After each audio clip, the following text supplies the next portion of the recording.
Miralo al lado de si le vivimos tiempos locos. Sí, es cierto. Isaías capítulo 5, verso 20, dice, qué aflicción para los que dicen que lo malo es bueno y lo bueno es malo. Hoy vivimos en este tiempo, en el tiempo donde llamamos a lo bueno malo y a lo malo bueno. Dice, qué aflicción para los que dicen que lo malo es bueno y lo bueno es malo, que la oscuridad es luz y la luz es oscuridad, que lo amargo es dulce y lo dulce es amargo. Qué aflicción para los que creen, a los que se creen sabios en su propia opinión. ¿Cuántos se creyeron alguna vez sabios en su propia opinión? Aquí la palabra nos dice que serán afligidos los que sean sabios en su propia opinión y se consideren muy inteligentes. Mira, hoy vivimos en un mundo de que todos tienen sus verdades, y todos somos inteligentes, todos estamos preparados para discutir, todos estamos preparados para defender nuestras convicciones. Pero claro, hay una realidad, y Isaías ya lo mencionaba, que hay aflicción para el que llama bueno algo malo y al que llama algo malo bueno, al que dice a la oscuridad que es luz y a la luz que es oscuridad, y al que se cree sabio en su propia opinión. Es urgente en este tiempo estar firmes en nuestra fe. En todo tiempo hay que estar firme en nuestra fe, ¿no? Pero vio cuando usted ve un choque, se fija a ver si está el seguro pago. Ve a alguien que se cayó y empieza a caminar un poquito más prolijo. No sé si le pasa a usted, ¿no?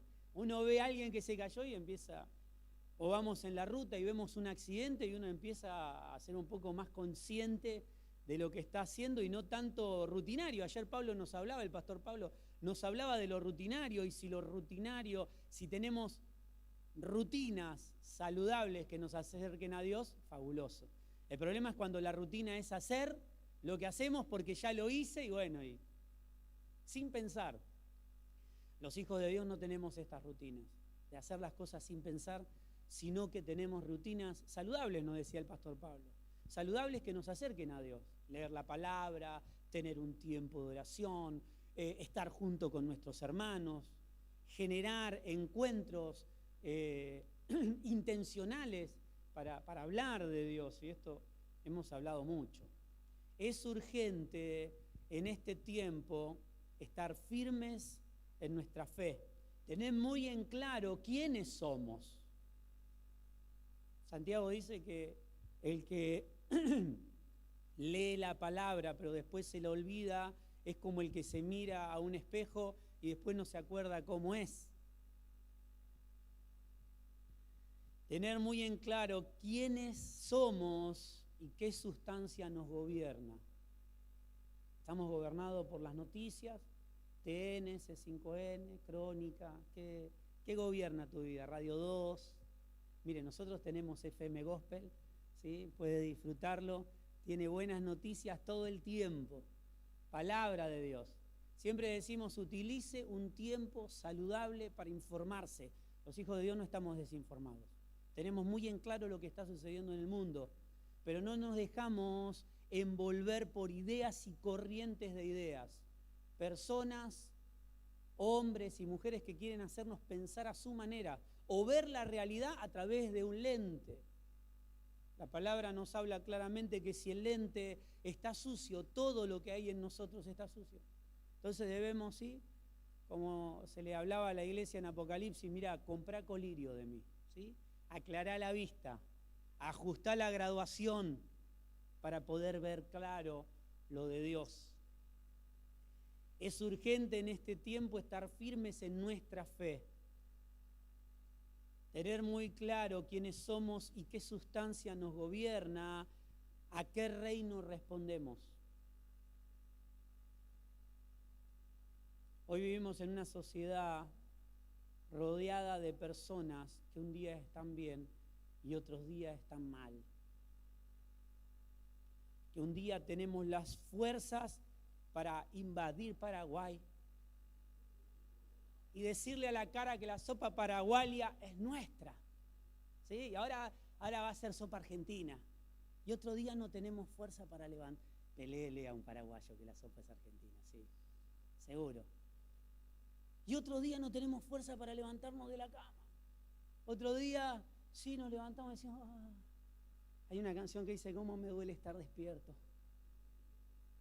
A veces a mí me pasa, yo cuando se acuesta muy tarde, se tiene que levantar temprano y el despertador suena y uno casi que no puede respirar, nos duele.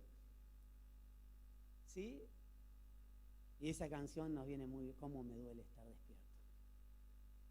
Y vamos a trabajar así, en -10, como si no cargamos la batería. Y estamos rodeados, vivimos en un mundo y muchas veces nos contamina esta manera de vivir. Un día tenemos fuerzas y otros días no tenemos nada. Un día decimos sí y otro día a lo mismo decimos no.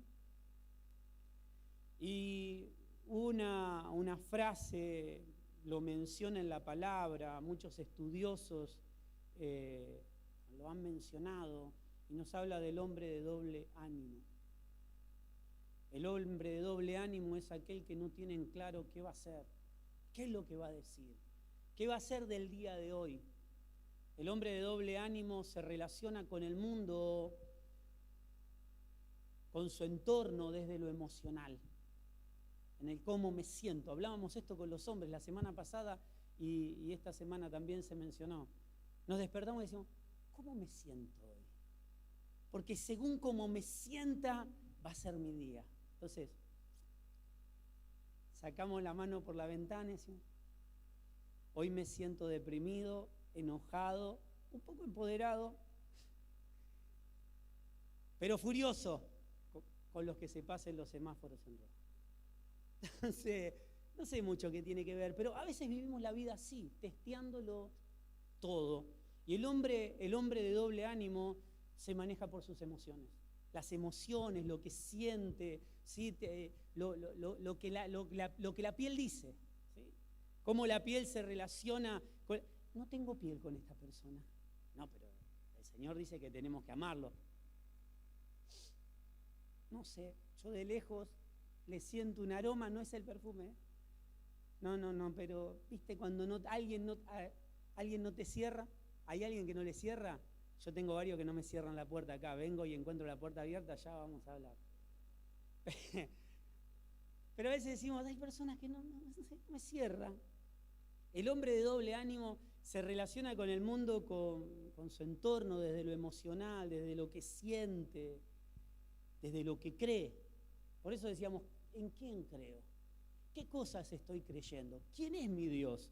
Porque esto es lo que tenemos que, cuando se reinicia el CPU a la mañana, tengo que decir, para, ¿quién es mi Dios? ¿En quién he confiado? ¿En qué propósito estoy? ¿En mi propio propósito o realmente Dios me ha incluido en su propósito? A veces hay que encarar el día a las cachetadas, mi hermano. No pensar cómo me siento. Mire, si una madre o un padre pensaría cómo se siente, bueno, sus hijos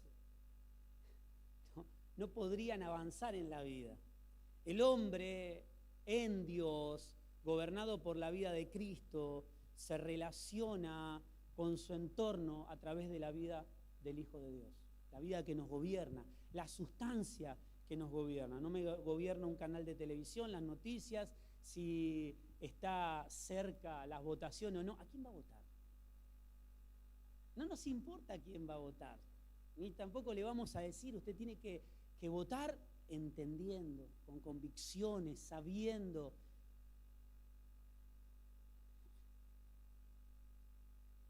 Por ello tenemos a Jesús, el hombre en Dios, la mujer en Dios, la familia en Dios, tiene un ejemplo a seguir y se llama Jesús. Dice la palabra que es el autor y el consumador de nuestra fe. Y dice, pongan los ojos en Él, y esto lo hemos mencionado cientos de veces, pongan los ojos en Jesús. Él vivió la vida cumpliendo el propósito de Dios y siendo guiado por Dios, no analizando todo según sus emociones, Ayer Pablo nos hablaba de que sus amigos lo llamaban, Lázaro estaba muriendo. Y seguramente el Señor quería ir corriendo, estaba allí nomás, muy cerca. Y quería ir corriendo, pero el Espíritu lo retenía en el lugar donde estaba. Él se guiaba según la intención de Dios, porque Dios sería glorificado con una resurrección. Sería glorificado por alguien resucitado y se partiría la historia, ¿no? Ayer nos hablaba el pastor. Se partiría la historia entre los que no tendrían duda de que era el Señor y los que decían, che, está haciendo muchas señales, hay que mandarlo a la cruz. Había una intención clara de Dios que se manifieste el Hijo del Hombre. Que las personas no tengan duda de que era el Hijo de Dios. Y que la duda iba a ser si voy a seguir o voy a vivir como el Hijo de Dios o voy a matarlo. No había duda de si era o no. ¿Sí? Las personas después de este milagro, nos hablaba el pastor Pablo, se dejó de tener dudas si era o no era. Había una certeza de que era, la convicción era, vamos a vivir como Él, vamos a seguirle o vamos a matarle. O no nos sirve para el propósito que tenemos. Dividiría la historia entre los que se suman al propósito o los que son incluidos en el propósito y aquellos que quieren matar el propósito de Dios. La historia se dividió allí. Nos hablaba Pablo, no ayer. La prédica la puede buscar en YouTube. No la busque ahora, no, búsquela después.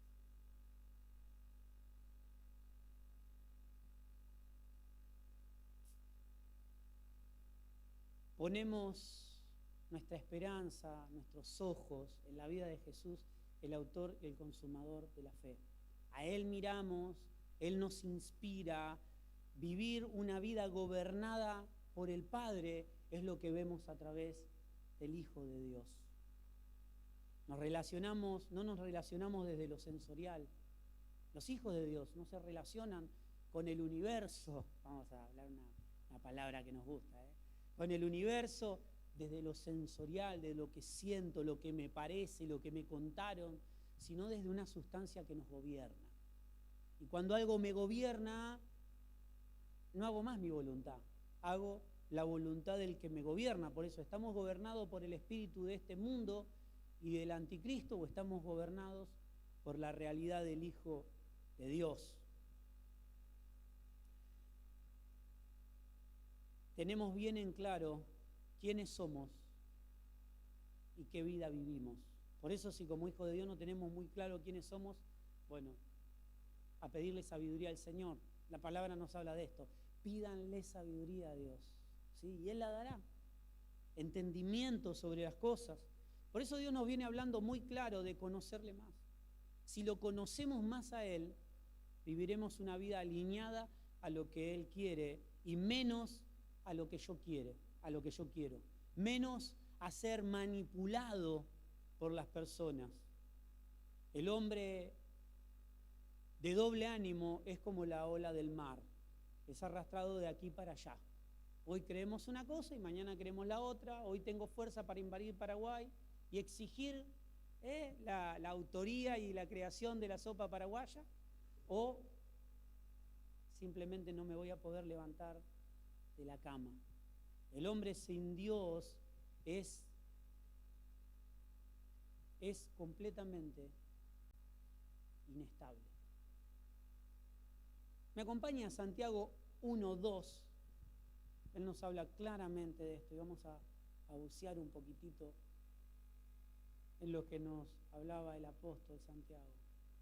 Santiago capítulo 1, verso 2, yo lo voy a leer en la NTV, usted puede leerlo en cualquier versión. Amados hermanos, cuando tengan que enfrentar cualquier tipo de problema, considérenlo como un tiempo para alegrarse mucho. No dice, estaba loco Santiago. ¿Cómo enfrentar alguna dificultad? Lo voy a tomar con sumo gozo.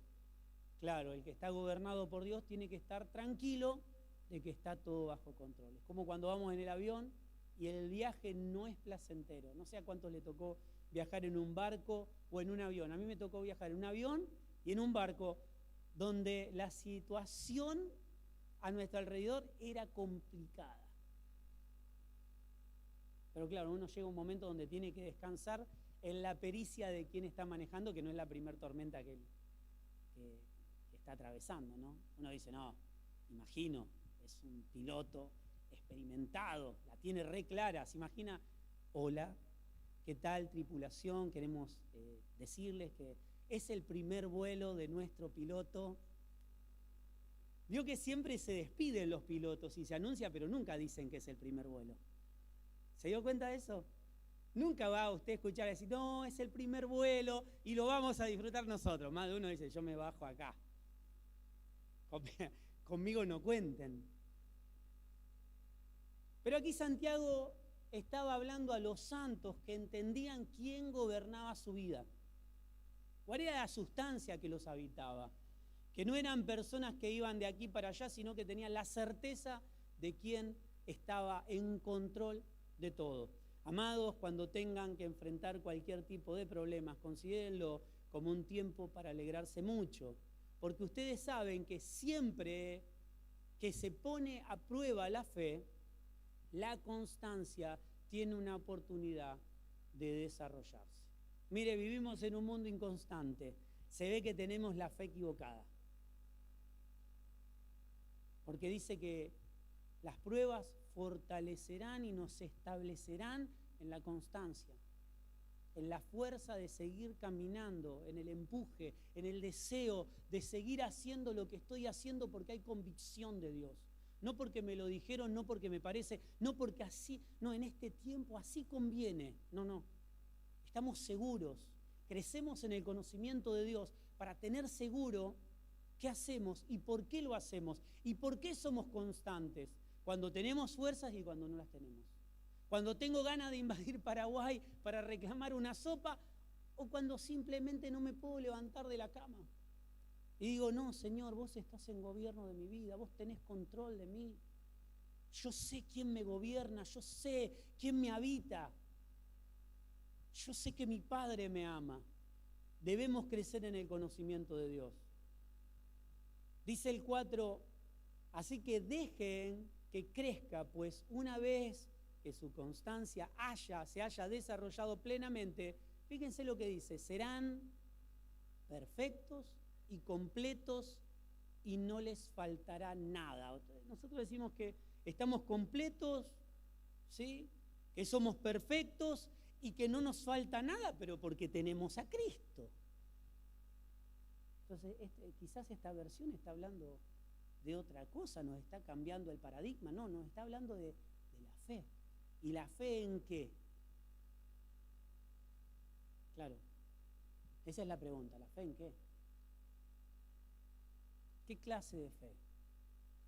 ¿Quién es la persona que multiplica y desarrolla? ¿En quién estoy confiando? ¿Estoy poniendo los ojos en Jesús? Aquel que perfecciona mi fe en Dios, mi confianza en Dios, en la certeza que Dios hará lo que dijo que hará. Porque la fe no es la convicción de pensar que voy a recibir lo que a mí se me ocurre. No dice la palabra eso. La palabra está hablando de que la fe es la certeza, es la confianza, es la convicción de que Dios hará lo que ha prometido en mi vida. Ahora vamos a leer Hebreos, allí está en Hebreos 11. El 5 dice, si necesitan sabiduría, hablábamos recién de esto, si necesitan sabiduría, pídansela a nuestro generoso Dios. No sé cuántos le han pedido sabiduría al Señor, yo se la he pedido. Pero muchas veces se la pedimos para resolver un problema, casi como un bombero. A ver, bueno, ¿cómo apagamos este incendio? Y realmente debemos pedir sabiduría a Dios para conocerle más. No con el deseo de solucionar algo, sino de conocerlo más a Él, de vivir más exacto, de ser completos y perfectos, como nos dice la palabra, con una fe correcta y exacta en quien tenemos que tener depositada nuestra fe. La palabra nos dice que si tenemos fe como un grano de mostaza, le vamos a decir a un monte que se echa al mar y se va a echar. Ahora, ¿es la voluntad de Dios que el monte se eche? Dios lo habrá deseado, porque pasa algo similar cuando el enemigo se pone frente a Jesús y le dice, ¿tenés hambre? Convertí las piedras en pan. Ahora, si Jesús hubiese decidido desde lo sensorial, desde lo que sentía, tenía hambre, ¿qué iba a hacer? Yo sabe que pan, pollo, lo convierto en pollo, en un asado, en otra cosa. Pan tiene que ser. Puede ser pan, manteca, ajo. Pero no, el Señor no decidía desde lo que sentía, porque déjeme decirle, después de 40 días y 40 noches, seguramente hambre habrá tenido. Ahora, si hubiese decidido desde lo sensorial, desde lo que sentía, desde lo que parecía, desde las vísceras, hubiera convertido esas rocas en una gran comilona. Pero claro, no era la voluntad de Dios. El Hijo decía, yo no respondo a aquel que no me fijo si las cosas son buenas o malas, porque si lo vemos humanamente, convertir una piedra en pan, ¿es bueno o es malo? Saquemos lo bíblico. ¿Es bueno o malo convertir la piedra en pan? A menos que sea celíaco. ¿Sí? Era bueno. Era muy bueno. Era bueno que le dé todos los reinos para gobernar. Se imagina, mañana lo llaman y le dice, hola querido amado, ¿cómo estás? Quiero que gobiernes. No sé, sí, claro. ¿Me pasan a buscar con el helicóptero ahora o dentro de un rato?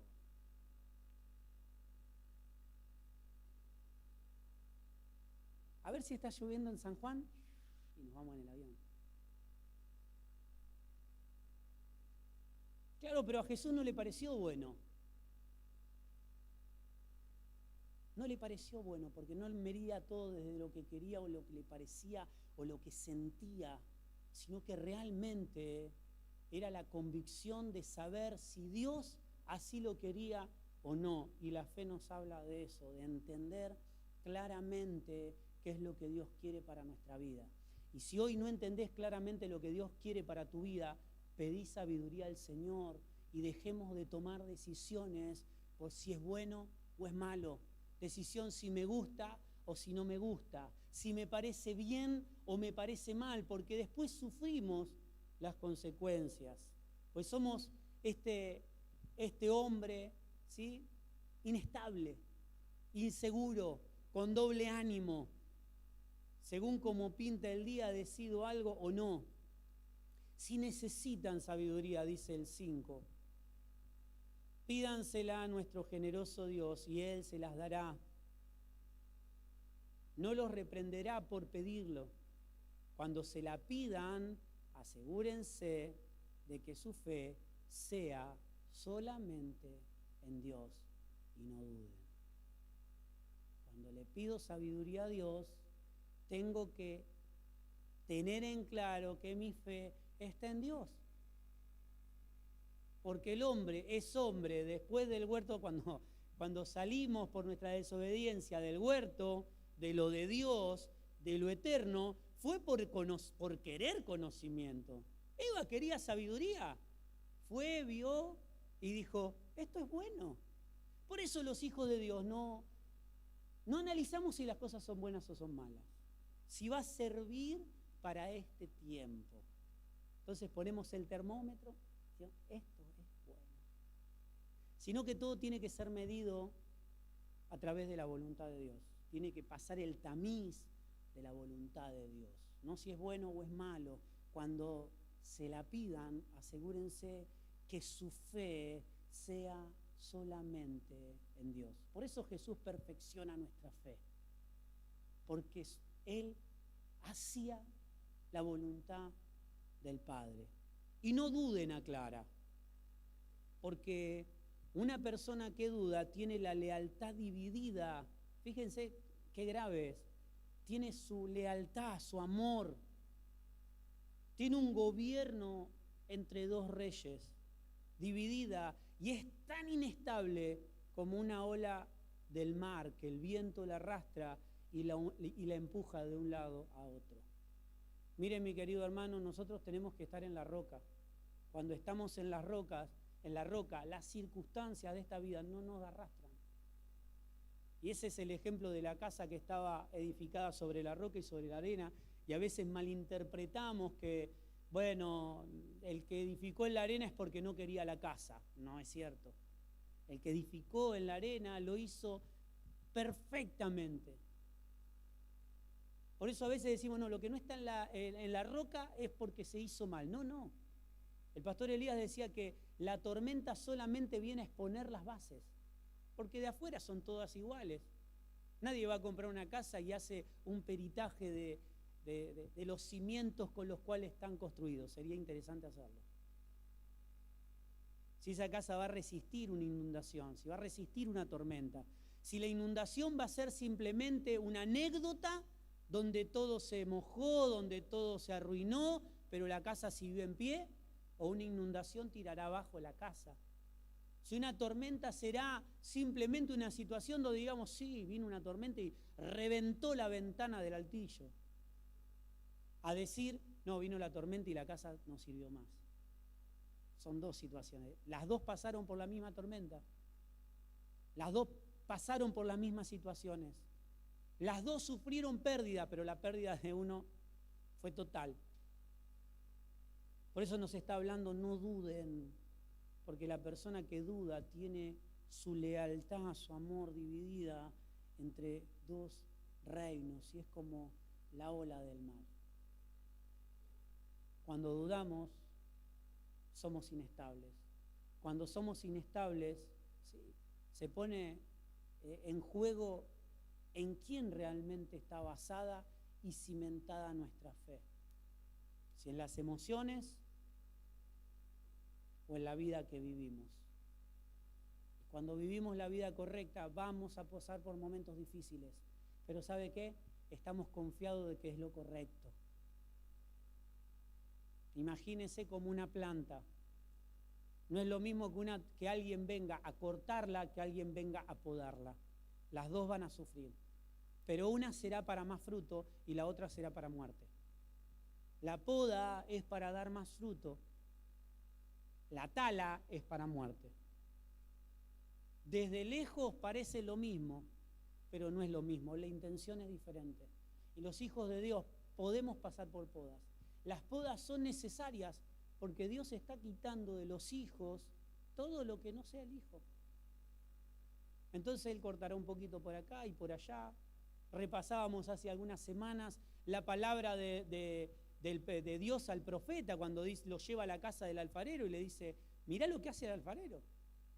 Y el alfarero ahí moldeando una vasija que se le malogró, brum, la rompe y vuelve nuevamente a comenzar. Con la misma vasija hace una vasija nueva. Y esto nos habla de la realidad que vivimos los hijos de Dios, ¿no? Una vida caída es convertida y muere para renacer una nueva vida en Cristo. Y Dios le decía, ¿no podré hacer yo lo mismo con mi pueblo? Si un simple alfarero, con una simple vasija, y miren, la palabra nos compara tanto con las vasijas, con algo que contiene la gloria de Dios, con algo que tiene una finalidad y es contener su gloria.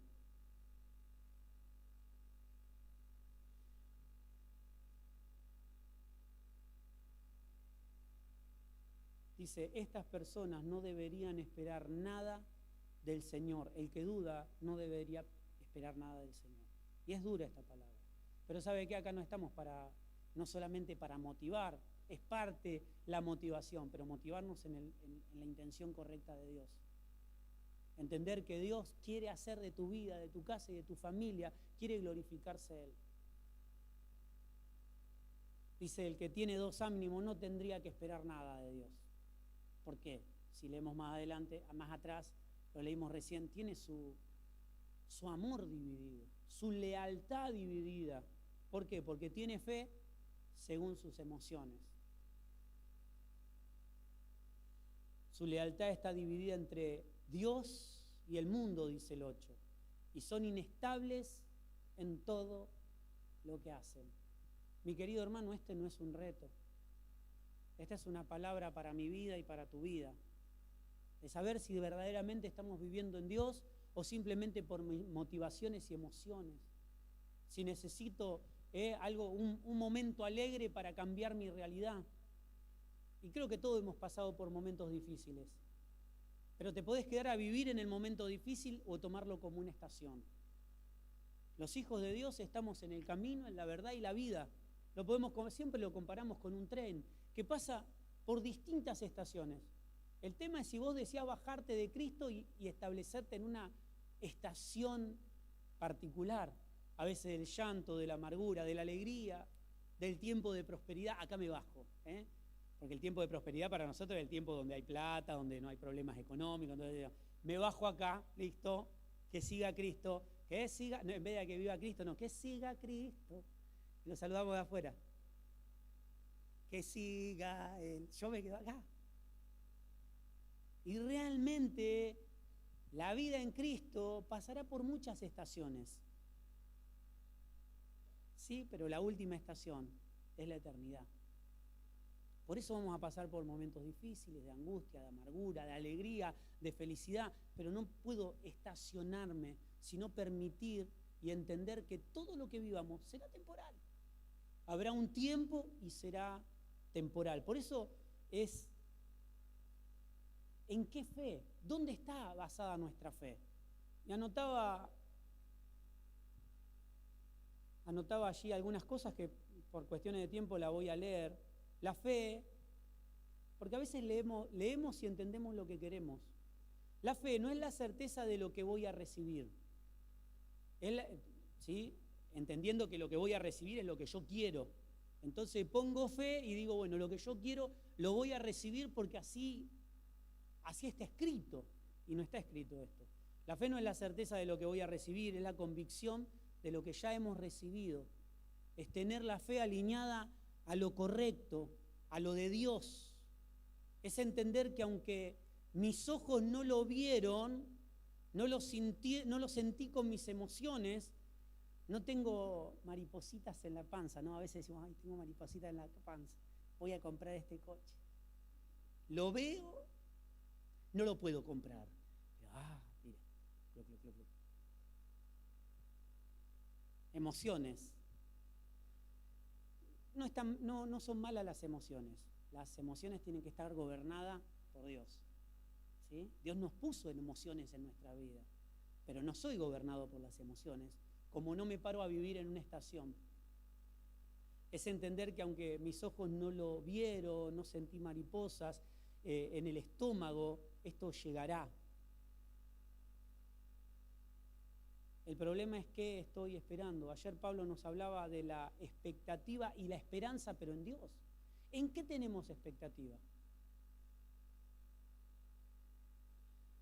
Acá notaba algo y me pareció interesante mencionarlo. Si mi esperanza está en lo que quiero, incluso cuando llegue lo perfecto de Dios, me desilusionará. ¿Lo digo otra vez? Si mi esperanza está en lo que quiero, incluso cuando llegue lo perfecto de Dios, me desilusionará. Porque lo perfecto de Dios no era lo que estaba esperando. Mi esperanza estaba basada en lo que yo quiero. Acompáñeme, Hebreos 11:1, lo hemos leído muchas veces, pero me parece interesante para cerrar la idea y entender que para no ser una persona de doble ánimo, que sea arrastrada por lo que sucede, por lo que pasa, por lo que me parece, por mi opinión, por ser sabio en lo que yo creo, porque a veces somos tan hábiles para convencer a los demás que nos convencemos nosotros mismos. ¿Cuántos se convencen? Yo suelo convencerme cada tanto.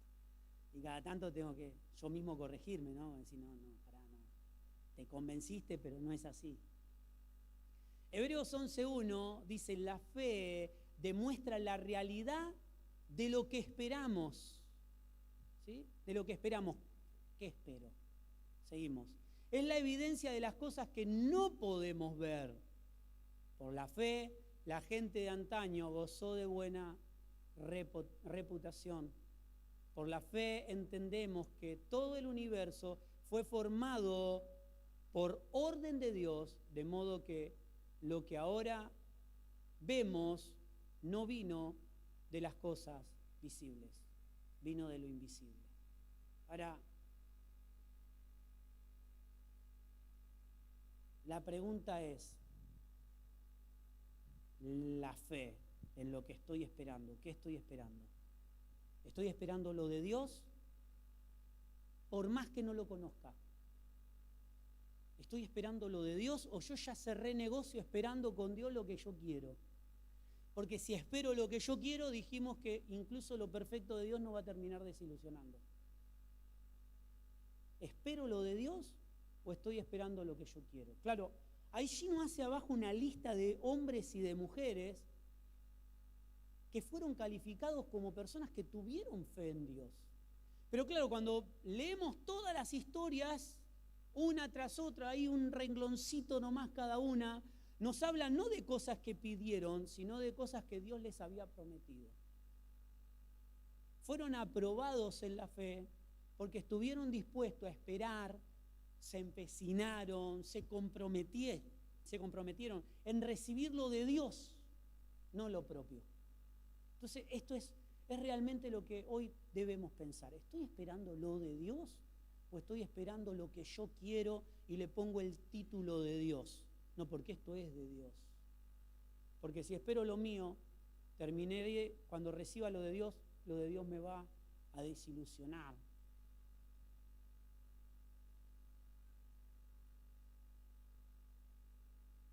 La fe no es creer para que llegue lo que yo estoy esperando. Y mire, esto no es un certificado para no pedir sanidad, para no orar, para que mejore la economía, para no orar por tu familia. Vos decís, ¿será de Dios o no? No, mire, yo creo que los hijos de Dios, un padre no quiere que los hijos anden mal, ¿sí? O sea, no creo que Dios quiera que yo esté mendigando, no creo que Dios quiera que yo esté mal en la economía, no creo que Dios quiera que yo esté enfermo. Ahora, tengo que pedirlo de Dios para poder recibir correctamente, porque si no, viviré esperando algo y cuando llegue me desilusionaré con lo de Dios. Como cuando alguien está enamorado de una persona y cuando la vemos, no era para tanto. ¿Sí? Porque nos enamoramos del ideal o lo que creíamos que era. Claro, cuando está en la mesa, cuando salimos a hablar, cuando abrió la boca, ¿sí? Hay chicas que te dicen, ay, era un sol, pasaba por la calle, hasta que me habló. Me habló y se cayó todo. ¿Qué estantería habrá tenido, no? Para que se caiga todo. ¿Por qué? Porque estaba basado en lo que yo pensaba que el otro era. Entonces, cuando llega la persona, claro, quedamos una expectativa demasiado alta. Entonces, cuando viene, uno se va. Esta porquería era. Bueno, no, es una manera de decir. Sí, pasa así, hasta que no llega la persona correcta, uno va enamorándose de muchas cosas. Y cuando se acerca uno dice, ah, qué desastre. Claro, como si uno sería una cosa de loca. Pero claro, nos enamoramos del ideal, de lo que creemos, de lo que pensamos, de cómo sería, de nuestra propia imaginación. Claro, cuando llega nos desilusionamos, porque pusimos las expectativas muy altas, o mejor dicho, no creo que sean muy altas, sino las expectativas que nosotros teníamos de esa persona. Por eso cuando hablamos de lo matrimonial, no decimos que buscamos la media naranja, no. La palabra dice que una persona entera sale de una casa para formar una familia. No salió media persona, porque si no, sería ridículo con las escrituras. La escritura dice que estamos completos en Cristo. ¿Y cómo sale media persona de una casa para buscarse otra mitad? Porque las matemáticas en el reino es 1 más 1 es 1. 1 más 1 más 1 más 1 más 1 sigue siendo 1, porque dice que somos un cuerpo. Y si encuentro a alguien entero y completo en Cristo, el matrimonio no va a estar frustrado. ¿Por qué? Porque yo estoy completo en Cristo y ella está completo en Cristo, en Cristo, y los dos somos uno. Porque si yo busco a mi media naranja, voy a terminar frustrando a la otra persona o frustrándome a mí, porque no me devuelve lo que yo creía que tenía que ser, porque no me completa con las cosas que yo me falta. Si yo era un seco, el otro tenía que tener plata mínimamente. No nos completamos, pastor. ¿Por qué? Y somos los dos secos. Entonces, hay que buscar a alguien con más dinero. Porque buscamos que el otro me complete a mí. Cuando un incompleto, santifique su mente. ¿Sí? Lo primero que le voy a decir es, santifique su mente y entienda correctamente lo que le estoy diciendo. Cuando un incompleto, ¿sí? Alguien que no se siente completo en Cristo, busca a otra persona, termina frustrándola. Porque está buscando su otra mitad. Está buscando que encaje para complacerme a mí, para completarme a mí. Entonces, claro, el otro, ¿con quién se completa? Es ridículo. Hay que dejar de ver Disney y empezar. Uno completo, otro completo, y los dos son uno en Cristo. Y esto pasa a veces con nuestras expectativas y nuestra fe. Nuestra fe está basada en lo que yo quiero o en lo que yo creo que me va a completar. ¿Sabe, pastor, lo que me completaría? Un auto 0 kilómetros con llanta, cubiertas anchas, un buen sistema de escape. Claro, yo le hablo de lo que a mí me gusta, ¿no? Me completaría una buena moto deportiva. ¡Ay, señora amada! Sería el hombre más feliz del mundo. Y uno vive en esa sí, nos endeudamos, compramos, pero estamos felices comiendo nada. Los chicos dicen, papi, tengo hambre, moto, salimos a dar una vuelta. ¿Por qué? Porque nuestras esperanzas, nuestra fe, es una construcción que nosotros mismos hicimos. Voy a vivir bien cuando tenga tal casa, cuando viva en tal ciudad, cuando esté la playa cerca. Siempre ponemos nuestra esperanza en lo que está por venir, ¿sí? Cuando tenga, cuando llegue, cuando complete, cuando... Y la esperanza de los hijos de Dios está acá. Y no en el humanismo, sino en la vida que portamos. Porque lo mejor, siempre decimos, no está por venir, lo mejor ya vino. Lo mejor que tenía que venir vino hace 2000 años a darnos vida eterna, a ser consumado algo que fue preparado desde antes de la fundación del mundo. Si buscas algo afuera que te complete, hoy será un teléfono y mañana será una mansión y pasado será otra pareja. Te tenés que completar en Cristo. Él es quien nos completa y la fe no está basada en lo que a mí me parece o en las ilusiones de lo que yo creo, sino que la fe tiene que estar basada en el Hijo de Dios, porque Él perfecciona nuestra fe, en la confianza de que Dios hará lo que Él ha prometido, porque la voluntad de Dios es buena, es agradable y es perfecta. Porque si mis expectativas están en lo que quiero, cuando llegue lo de Dios, me desilusionará. La fe no es creer para que llegue lo que espero, es conocer lo que Dios diseñó para mi vida. Me gusta esta versión, la compartí hoy con el pastor Miguel, BTX4, está sacada de los interlineales. Dice, por fe entendemos que los siglos fueron restaurados con un dicho de Dios, para que las cosas que no se están viendo lleguen a ser visibles.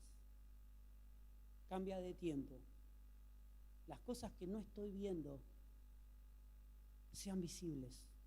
Por eso la palabra nos habla de pongan los ojos en Jesús, pongan los ojos en las cosas de arriba, limpien sus ojos con colirio para poder ver bien. Hablábamos la semana pasada, la corrección para la iglesia era viendo lo de Dios. Tuvo que haber alguien, o Dios preparó a alguien que tenía que ver correctamente lo que Dios había diseñado. Entonces dijo, mirá que está a la puerta y está llamando. La centralidad de Cristo no es que Dios esté fuera de la iglesia, sino que Dios sea el centro, que Cristo sea el centro, que Él gobierne nuestras vidas y nuestras intenciones. Y esto no es apagar nuestra conciencia y apagar nuestra manera de pensar. Tenemos que avanzar, y lo hemos hablado ya hace mucho tiempo atrás y hace algunos meses, una fe inteligente. Los hijos de Dios no tienen una fe que hace lo que le dice, bueno, lo dice el pastor y lo tenemos que hacer. No, una fe inteligente es conocer lo que Dios quiere. Y es tener la posibilidad de decidir, ¿hago lo que Dios quiere o hago mi propia voluntad? Y si hago mi propia voluntad y sale mal, bueno. ¿Cómo es? I'm sorry. Okay. Santiago 1:19, un poquito más, avanzando, el apóstol nos decía, 1:19, mis amados hermanos, quiero que entiendan, ¿cómo hago para no tener doble ánimo? ¿Cómo hago para no ser un inestable, un incompleto? Un incompleto, estamos hablando del que no tiene a Cristo. ¿Cómo hago? ¿Cómo hago para que esta vida que está en mi vida me gobierne realmente? Por ahí dice la palabra de Dios que Él lo llenó todo, ¿sí? Descendió, ascendió para llenarlo absolutamente todo de Él. Pero no es que Cristo no está en mi vida, es que Cristo no me gobierna. Mis amados hermanos, quiero que entiendan lo siguiente, todos ustedes deben ser rápidos para escuchar, y a mí me gustaba hablar, lento para hablar y lento para enojarse. Este palo es para mi gallinero. Yo me enojo rápido. Acá dice, tenemos que ser lentos para enojarnos, rápidos para escuchar. Para los que somos rápidos para contestar, se nos complica. Vamos a pasar. Lentos para hablar y lentos para enojarse. El enojo humano no produce la rectitud que Dios desea. A veces decimos, mi enojo es el enojo de Dios. No, porque esta es la ira de Dios manifestándose a través de mi vida para estos paganos. Claro, uno está hablando de la familia, ¿no? Para estos paganos incircuncisos, se van al infierno. Se van a ir al infierno. Ya los veo con fuego alrededor. El enojo humano no produce la rectitud que Dios desea. Cuando el enojo, mire, la palabra nos habla mucho del enojo, que no se ponga el sol sobre tu enojo. Mire, Dios sabe que enojarnos es inevitable. Mientras estemos en esta vida, va a ser inevitable. El problema es cuánto te aferres al enojo. Porque a veces los enojos duran años y después sabemos que estamos enojados, pero realmente no sabemos, no nos acordamos por qué. ¿Por qué era que está? No importa. Ha sido muy grave, porque no nos hablamos desde la secundaria, los dos están ahí, están eligiendo el cajón, pero estamos enojados y es un enojo eterno, punto y aparte. No sé por qué estábamos enojados, pero seguramente era algo correcto, el enojo era correcto. El enojo en los hombres, en las mujeres, en las personas, no agrada a Dios y no produce la rectitud que Dios demanda de nosotros, que Dios produce en nosotros. Así que quiten de su vida todo lo malo, lo sucio, y acepten con humildad la palabra de Dios que Dios les ha sembrado en el corazón. ¿Sí? Acuérdense de esto, que ha sembrado en nuestro corazón. Porque tiene el poder de salvar su alma. 22. No solo escuchen la palabra, tienen que ponerla en práctica. De lo contrario, solamente se engañarán a sí mismos. Si yo conozco muy bien la palabra y no la pongo en práctica, me estoy engañando a mí mismo. ¿Sí? Y aquí menciona lo que mencionamos al principio. Pues si escuchas la palabra pero no la obedeces, sería como ver tu cara en el espejo, te ves a ti mismo, luego te alejas y te olvidas de cómo eras. Es necesario saber quién somos, quién nos gobierna, cuál es la sustancia. Pablo ayer nos decía rutinas saludables, ¿sí? Una rutina mirando con expectativa de ver a Dios. Tenemos que tener una rutina que, no algo rutinario, sino una rutina saludable. Una rutina no que se haga porque sí, porque hay que hacerla, sino entendiendo que, bueno, me congrego, estoy con mis hermanos, busco de llamar, de mandar un mensaje, de poder acercarme a alguien que quizás le está pasando mal, ver cómo puedo. Esas son las rutinas que tenemos que repasar en el cuerpo. Ayer nos decía Pablo, tengamos rutinas saludables para ver a Dios. ¿Cómo salimos del doble ánimo? Creo que todo en algún momento o lo pasamos o tenemos un porcentaje en nuestra vida que todavía no murió, que sigue ahí navegando en dos aguas todavía.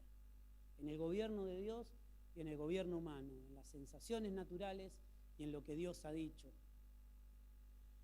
La palabra nos habla, googleelo, cuida tu corazón,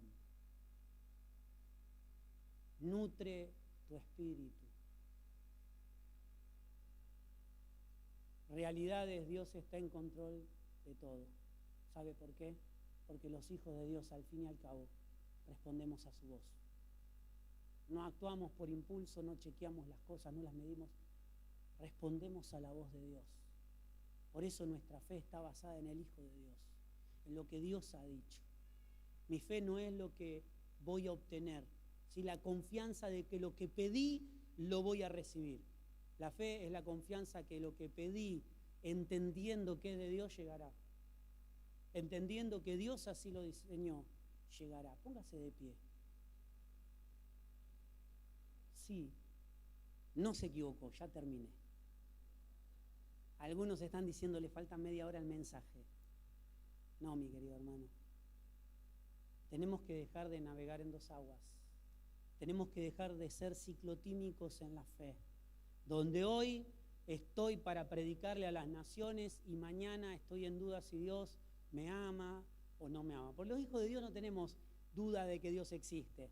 Decimos, ¿me amará o no me amará? Porque si me amaría, no estaría atravesando estas situaciones, estas circunstancias. ¿Y sabe qué? Santiago decía, miren, si están pasando por alguna prueba, tómenla con alegría, porque es Dios trabajando la constancia. Quizás hay muchas pruebas en nuestra vida porque hay poca constancia. Esto no es bíblico, pastor. Bueno, si lo leemos, ¿sí? No sé. Somos demasiado inconstantes en todo lo que hacemos, sobre todo en lo que hacemos para Dios.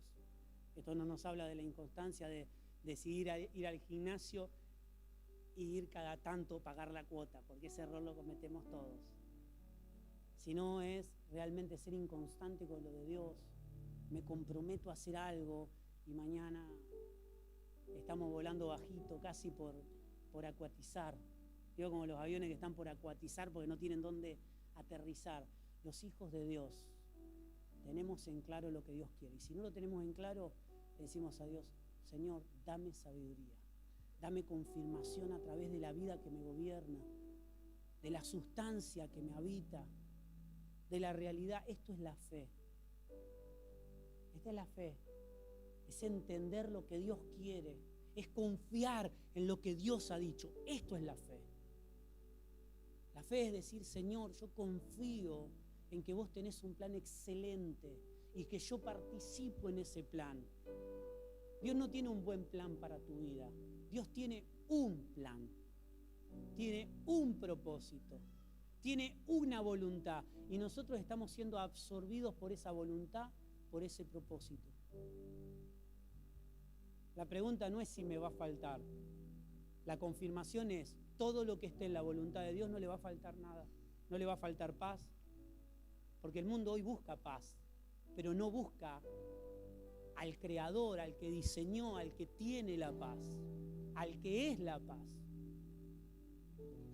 El mundo busca que no le falte nada, pero no busca a aquel que lo da todo.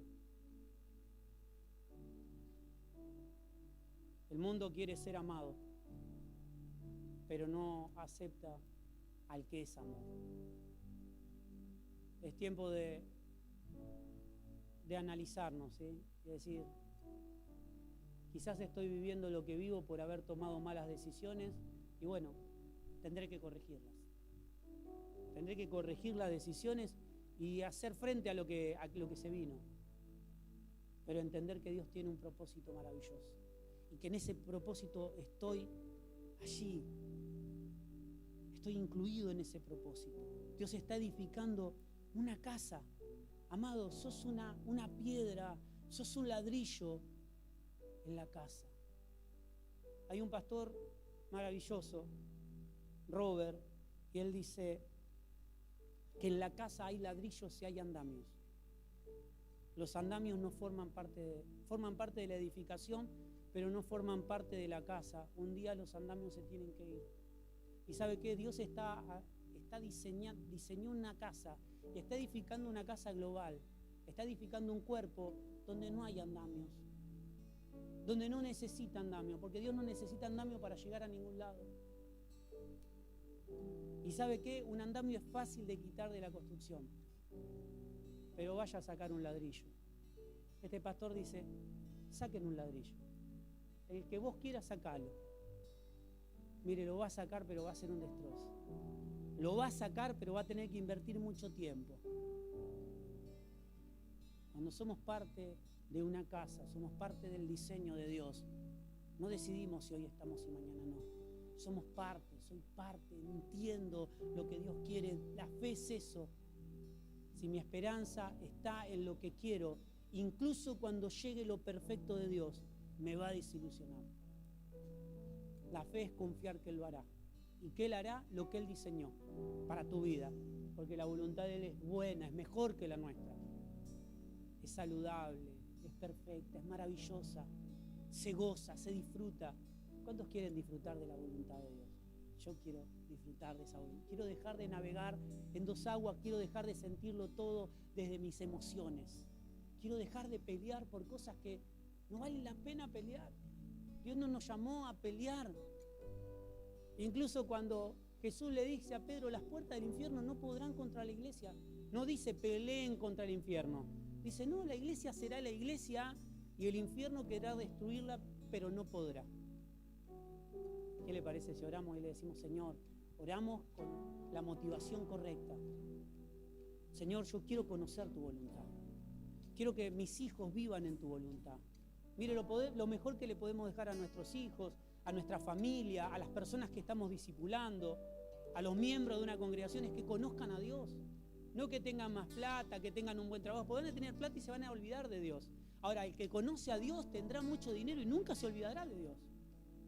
El que conoció a Dios va a ser dueño de una empresa y todo lo que haga va a glorificar a Dios. Ahora, el que no conoce a Dios y recibió una empresa, será todo para obtener lo que Él quiere. Será todo basado en la fe que Él quiere, lo que Él diseñó para su propia vida. Y los hijos de Dios no diseñamos para nuestra propia vida. Los hijos de Dios tratamos de ver lo que Dios diseñó, y este es el temor.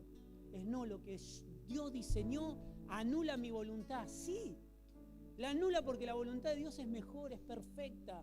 Mi voluntad está basada por lo que sucedió, por lo que pasó, por lo que me hicieron. Pero cuando yo decido en la voluntad de Dios, lo que sucedió no importa. Por eso Jesús no hizo consumir a los que los estaban crucificando. Le dijo al Padre, no tengas en cuenta esto. Perdónalos porque realmente no saben lo que están haciendo. Y cuando alguien se levanta contra tuyo, ¿se está levantando en contra de Dios?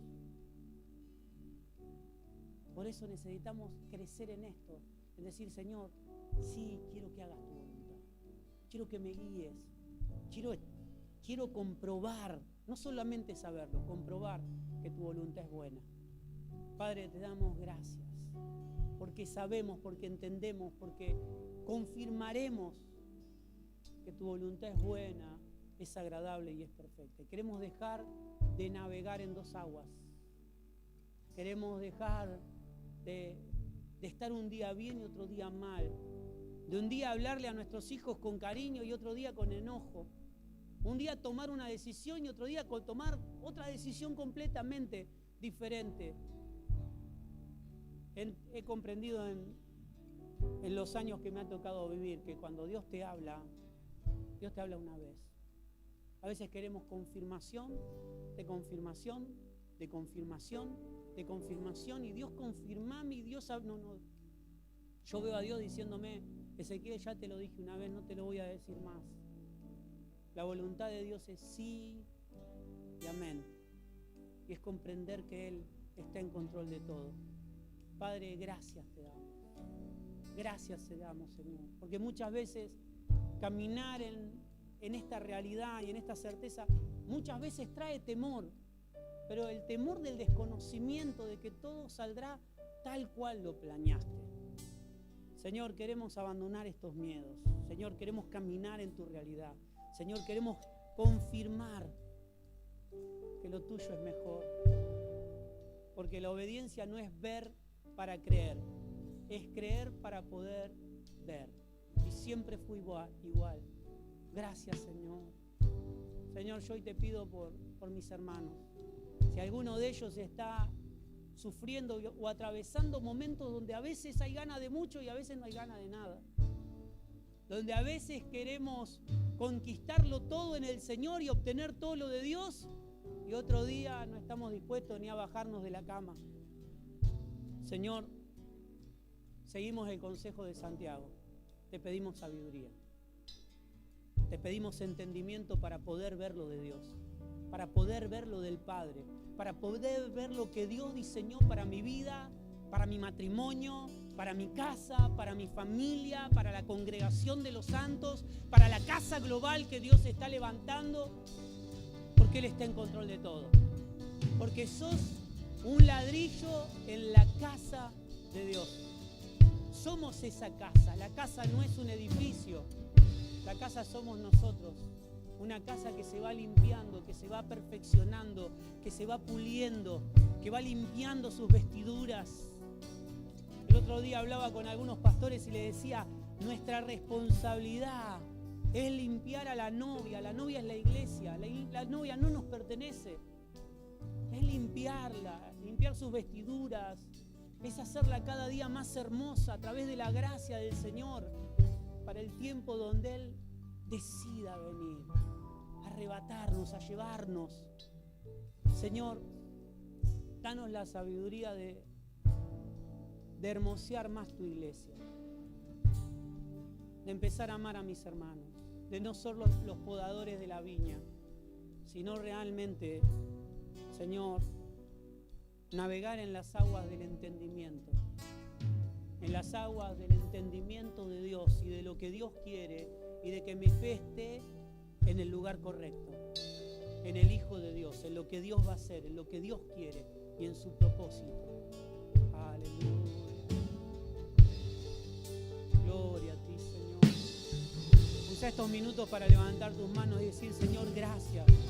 Porque aunque siento temor, aunque muchas veces no tengo ganas de levantarme, aunque muchas veces no tengo ganas de seguir, vos estás en control de todo.